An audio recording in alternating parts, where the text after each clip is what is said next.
GK spirituals பார்வையாளர்களுக்கு எனது பணிவான தெளிவு குருவின் திருமேனி காட்டல், தெளிவு குருவின் பிரணாமம், தெளிவு குருவின் வார்த்தை கேட்டல், தெளிவு ஒரு சிந்தித்தல் தான். போன பகுதியில் லக்ஷ்மி சாபம் ஏற்பட்டுடுச்சு, எதனால பார்ப்போம் அப்படின்னு சொல்லி நிறுத்தணும். இந்த லக்ஷ்மி சாபம் ஏற்பட்டுடுச்சுன்னு சொன்னது வந்து புதுப்பாளையம் அப்பாவு ரெட்டியார். இந்த புதுப்பாளையம் அப்பாவு ரெட்டியார் வந்து திருவண்ணாமலை அருணாச்சலேஸ்வரர் தேர் ஒன்று பண்ணார். அது பல பேர்கிட்ட நன்கொடைகள் வாங்கி அந்த தேர் வந்து பிரமாதமாக பண்ணார், நண்பர்கள்கிட்ட வாங்கி பண்ணார்.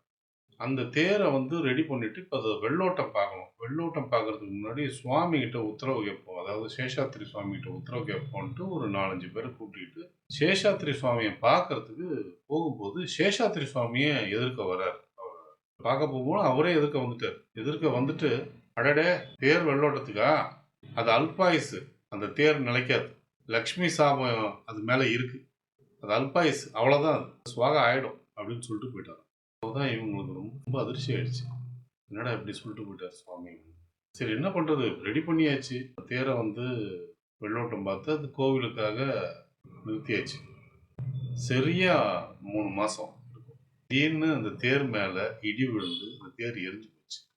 அந்த இடி விழுந்து தேர் எரிஞ்சு போகும்போது சேஷாத்திரி சுவாமிகள் வந்து சுப்புலட்சுமின்னு ஒரு அம்மா, அந்த அம்மாவை கூப்பிட்டு, அப்புறம் ஒரு சில அந்த தெருவில் உள்ள சில பெண்கள் அவங்க எல்லாம் கூப்பிட்டு, எங்க பார் தேர் எரியுதா பார் தேர் எரியுது பார், லக்ஷ்மி சாபம் எப்படி திக்குன்னு எரியுது பார் அப்படின்னாரு.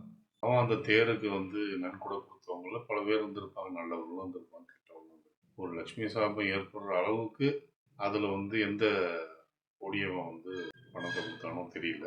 சேஷாத்திரி சுவாமிக்கு அது வரைக்கும் வரக்கூடிய நெடுங்காலத்தை வந்து பார்க்குற ஒரு, ஏன்னா அவர் சொல்லி அடுத்த நாள் எரிஞ்சிருந்தா கூட அது வேற, ஆனால் அந்த தேடி எரிய போகுது என்னைக்கா இருந்தாலும் அப்படின்னு தெரிஞ்சு அல்பாயுசுன்ட்டு ஒரு தேதி குறிப்பிட்டாங்க. ஆனால் 3 மாசத்துல அது எரிஞ்சு போச்சு. அதுதான் அநாகத ஞானம்ன்றது. அநாகத ஞானம்ன்றது வந்து வரக்கூடிய நிகழ்வுகளை விவரிக்கிறது, அதை வந்து தெரியப்படுத்தும். அந்த ஞானத்தை வந்து ரொம்ப அற்புதமாக அடைஞ்சிருந்தாருன்னு தான் சொல்லுவேன்.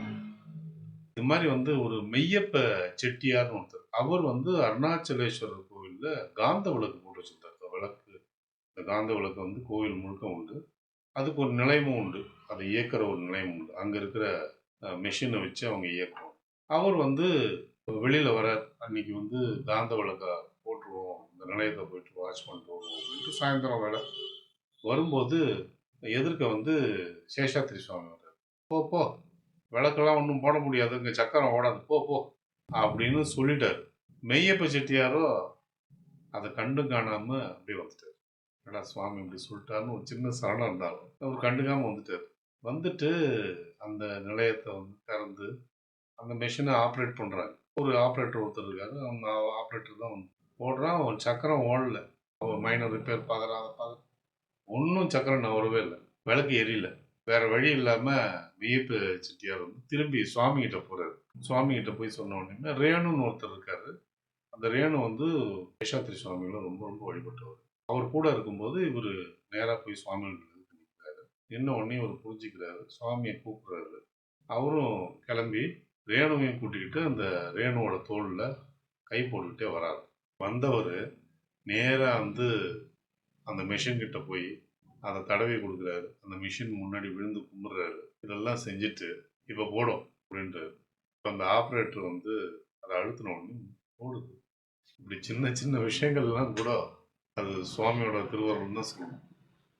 இது கேட்கவே ஒரு வினோதமான ஒரு சம்பவம், விஷயம். ஆனால் வந்து அதை கூட அவர் அழிஞ்சு வச்சிருந்தார். இது மாதிரி ஒரு தடவை ரேணுகிட்ட இங்கே 100 பிள்ளை அங்கே 100 பிள்ளை இருப்பாங்கல்ல, ஒருத்தன் நாமம் போட்டுக்கிட்டு பிறப்பான் அப்படின்னு சொன்னார். இது எதுக்கு சொன்னார்ன்றது அடுத்த பகுதியில். ஓம் சத்குரு ஸ்ரீ சேஷாத்திரி சுவாமி திருவடிக்கு.